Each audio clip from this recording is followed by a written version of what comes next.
Hello, hello, Sir David the Bard. I'm here. I died, and I went to plumber's heaven. And boy, you should see the shit rolling downhill up here. Oh my God, I wish I'd gone to hell. Or maybe that's where the shit's going. I don't know. Listen, I shouldn't get out of this chair, and I've told you that 1,000 times. This chair is my celestial kingdom, because when I go out that front door, you people are out there. You're out there. Now, I got talked into a home warranty down here in Kangaroo City, so when the little kangaroos break things, or things go out like the dishwasher, here's Monson. Every time Monson calls me, let's see what he has to say. Hello. Yes, I am. Okay, I'm doing a movie, so do you want to be on it? Alright. Okay, bye. So, anyway, I'm paying this money, which is not bad. I don't know, $50, $55 a month. Then if something breaks, I pay $65, and the guy comes out, and no matter what, he fixes it. And if he can't fix it, he brings a new one in, comparable, a new 12-year-old dishwasher. No, it's a new dishwasher. Anyway, the dishwasher went out. I go, God, I'm going to use this son of a gun. I'm paying for it. So this young man comes out, and I pay him $65. And I said, all I want, I'm not trying to get a new dishwasher here. What I'm trying to do is put a dish in here and have the thing go round and round and clean it. Can you do that? He said, oh, I think so. I don't, but give it your best. So he gets under there, and he crawls, and he does pipes, and you see the plumber's butt there for, 40 minutes. And he comes up with a brilliant diagnosis. He said, there's not enough water pressure in this house to run this dishwasher. I said, listen, my friend, almost before you were born, that dishwasher ran exactly on the same pressure that's there for the last 4 or 5 years here in Kangaroo City. The pressure ain't changed. Well, it's not going into the washer. We know that. That's why we called you. Make the water go in the washer. He says, well, maybe it's the water pressure. I'm going to call a plumber. Oh, God dang. Here we go. Here we go. The Mormon shuffle. The pay me, lay me, and ail me, and screw me. So anyway, they call the plumber. Nice guy. He comes out. He checks everything out, and he says, there's plenty of pressure in this line. There's no reason that dishwasher shouldn't run, except it's broken. He calls the other idiot back. The other idiot comes out with a part. And he says, I think it's this valve not letting the water come in. I said, okay, that might be what's going on. So he tears it all apart. Now listen, I'm going to tell you something right now. I've lived too long. I should have gone 50 years ago.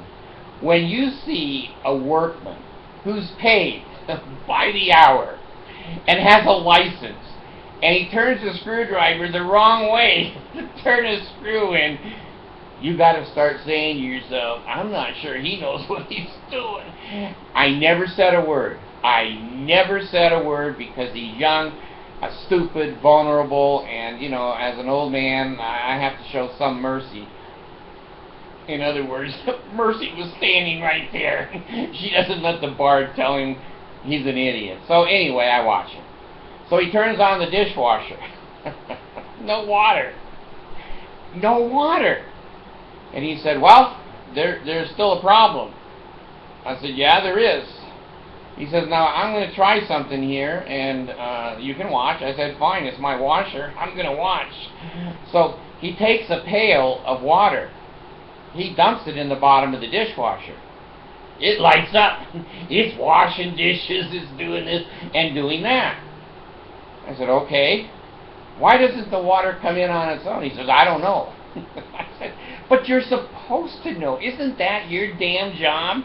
He says, listen, listen, why don't you just go ahead and pour a bucket of water in it each time you want to use it? Now the boundaries don't count.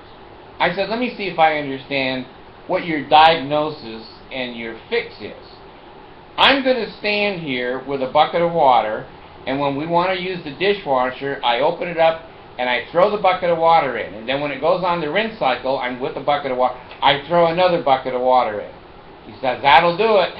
And I said to him, that'll do it for you too. Get the hell out of my house. He said, well, I'm going to call the plumber again. I said, God, call the plumber. It's the circus. It's a circus. So the plumber comes back. And the plumber says, you know what?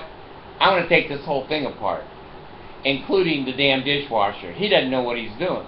So the plumber takes a piece of pipe about this big. There's a half a cup of sand blocking the water. He knocks the sand out of it, hooks it up. The washer's doing fine. Jesus. He says, that's not really my job to empty the dishwasher line, but that's where the problem is. He says, there's plenty of pressure. And I told him that the young boy said for me to throw buckets of water in it. And he says, I'll make sure that they hear that at the corporate level. I said, good. Now, that's just one part of the day, okay? I should come right back and sit in the damn chair. So I did. Well, the phone rings. And that's with the mailbox and the phone for a bipolar person are two enemies. They're definitely two enemies. So the head kangaroo calls me up, and he goes, you guys dumped the couch in the dumpster. I said, yeah, we did. He said, well, the truck that picks up the dumpsters can't get it into his truck. Would you please remove it?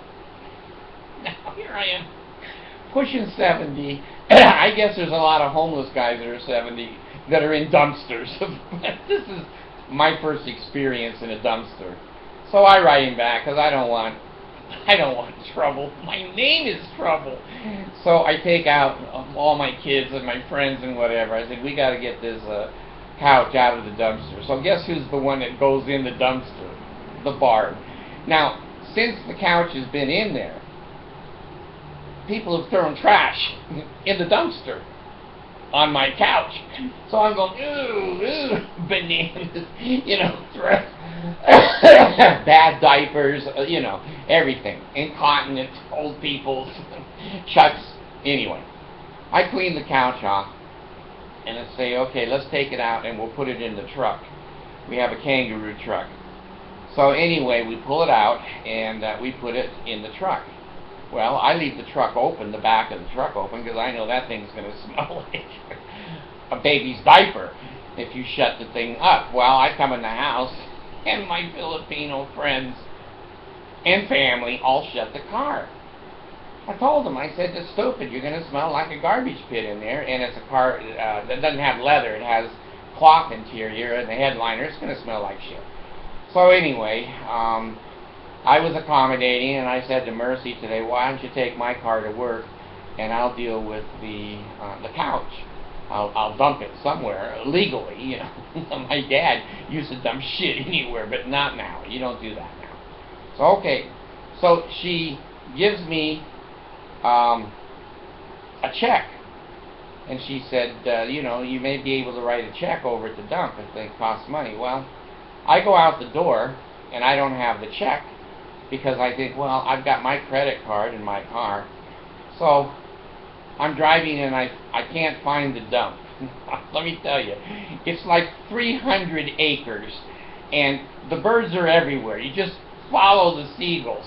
But anyway, I can't find the dump. Then I look up and I see it's not my car, and my credit card is not in this car. Holy shit, I'm driving around with a love seat couch in the back with no cushions. And it smells like a turd back there. So anyway, I decided I'm going to go over to Mercy, and I'm going to go ahead and get a credit card for Mercy. So I drove like 35 miles. I go over, And she's looking at me like she always does. Where the fuck's the midget? I go, my credit card is in the car. I need another credit card. And I didn't have a key to her car. I would have just exchanged it. So anyway, I get the credit card. Now I'm going back to the dump. And I'm following the birds. And I get over to the dump. Hey, at least I'm here. Pull up on the scale, and the old boy goes, go to the dump it off. I said, okay. Hey, that's what I like to hear. So I drive up to the birds, the bees, the iguanas, the snakes, the bears, whatever wants free food is up there. And I'm out of the car with a crowbar trying to fight the bears off. And so I take this couch and I pull it off the car and drop it. I say, hey, this is starting to get better and better. So I'm driving down, and they have a place you have to stop. Okay, I'll stop.